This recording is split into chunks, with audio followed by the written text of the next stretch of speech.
तुमने हमेशा सुना है कि बेटा भाग्य होता है, बेटा सहारा होता है, बेटा वंश को आगे बढ़ाता है। लेकिन मैं तुमसे कहता हूं, तुमने इस पूरे खेल को कभी समझा ही नहीं। तुमने केवल बाहर देखा है, भीतर झांकने की हिम्मत नहीं की। और जब तक तुम भीतर नहीं देखोगे तब तक जीवन तुम्हें बार बार उसी भ्रम में घुमाता रहेगा। तुम वही गलती करते रहोगे, वही उम्मीदें पालते रहोगे और वही दुख भोगते रहोगे। मैं यह बात यूं ही नहीं कह रहा, मैंने इसे देखा है, जिया है, महसूस किया। मैंने ऐसे हजारों पिता देखे हैं जिनकी आंखों में बेटे के जन्म पर गर्व चमकता था, लेकिन वही आंखें बुढ़ापे में आंसुओं से भर जाती थीं और वे समझ ही नहीं पाते थे कि आखिर ऐसा क्या हो गया। एक बार की बात है, मैं एक छोटे से गांव से गुजर रहा था।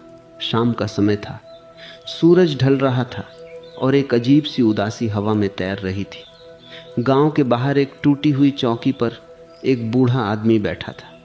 उसके कपड़े मैले थे, शरीर कमजोर था, लेकिन उसकी आंखें बहुत कुछ कह रही थीं। मैं उसके पास जाकर बैठ गया। कुछ देर हम दोनों चुप रहे। फिर मैंने धीरे से पूछा, क्या हुआ?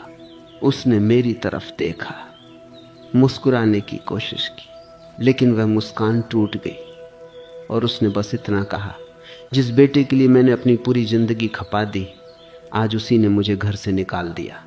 और फिर वह चुप हो गया। कोई आंसू नहीं, कोई शिकायत नहीं, बस एक गहरी थकान, जैसे जीवन ने उसे पूरी तरह खाली कर दिया हो। उस दिन मैंने उसकी आंखों में एक सवाल देखा। वह भगवान से नहीं पूछ रहा था, वह खुद से पूछ रहा था, मैंने ऐसा क्या किया था? और मैं तुमसे कहता हूं, यही सवाल हर उस पिता के भीतर छिपा होता है जो अपने बेटे से दुखी है। लेकिन वह इस सवाल का जवाब नहीं खोजता, क्योंकि जवाब बहुत कड़वा है, बहुत कठोर है। तुम सोचते हो कि बेटा तुम्हारी पूजा का फल है, तुम्हारी मन्नतों का परिणाम है।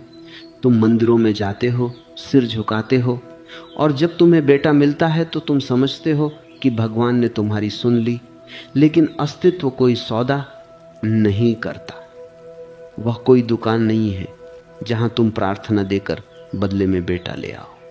यहां हर चीज एक गहरे नियम से चलती है, एक अदृश्य व्यवस्था से, जिसे तुम कर्म कहते हो।